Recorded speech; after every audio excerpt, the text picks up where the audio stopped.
Brian Levin in San Bernardino, California. He's the director of the Center for the Study of Hate and Extremism. Thanks so much for being with us, Brian. You know, as we said, since the onset of the pandemic, there has been this rise in crimes against Asian Americans. First of all, give us an idea of how bad it actually was before.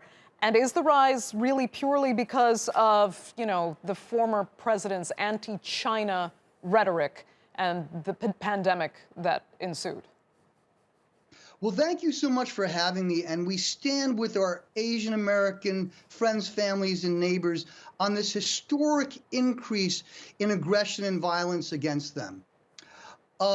In particular, one of the things that we saw was around March when hospitalizations started to increase significantly, but tied to that were expressions that were stigmatizing towards the Asian community.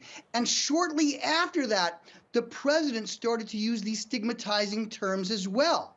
And we saw a clustering in most, but not all cities, around the March and April time period. So there appeared to be two correlations. One, the increase in hospitalizations, and two, the use of stigmatizing terms online and by politicians, and in particular by President Trump during that time. One interesting thing, on March 23rd, after Department of Homeland Security said that there was a threat, a risk against Asian Americans, for one day, March 23rd, President Trump spoke of tolerance and tweeted of tolerance towards Asian Americans. And on that day, at least in New York City and Los Angeles, we did not have any anti-Asian hate crimes. So that's interesting. And in the past, when the president spoke derisively against our Muslim American friends and neighbors, for instance, 5 days after the San Bernardino terror attack, hate crimes rose not only from the attack, but another 23% after he made his vile Muslim ban proposal. Okay. I need to ask you something else. I just want to be clear that in the case of these shootings at the massage spas in Georgia, police are repeating that they are not calling this a hate crime. In fact, they seem to think that there was a completely other issue at play for this particular shooter. But still, I mean, the media only mentions this shooting really in the context of what we are as well, that there's this rise in anti-Asian crime. Let me ask you, is there a danger in that at all? Or is it at least kind of misleading?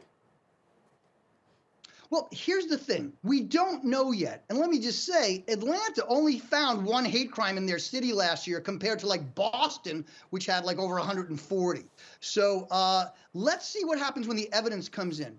The authorities there did not rule out a racial hate crime, but they were relying on the statements of the perpetrator, which should not be conclusive.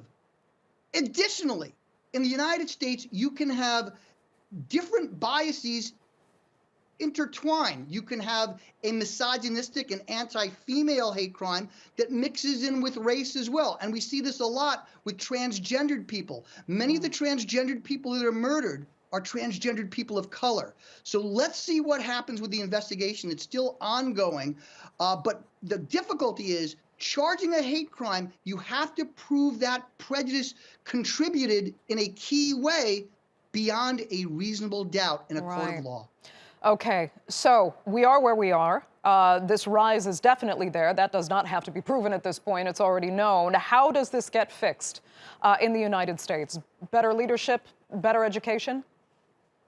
Great question. Yes, leadership from the top, including the president. He did a very good thing by criticizing this surge of anti-Asian hate crime. But what we also have to do is have police departments have model policies, data collections, and also messages from the top of the department, as well as outreach in the languages where the victims speak.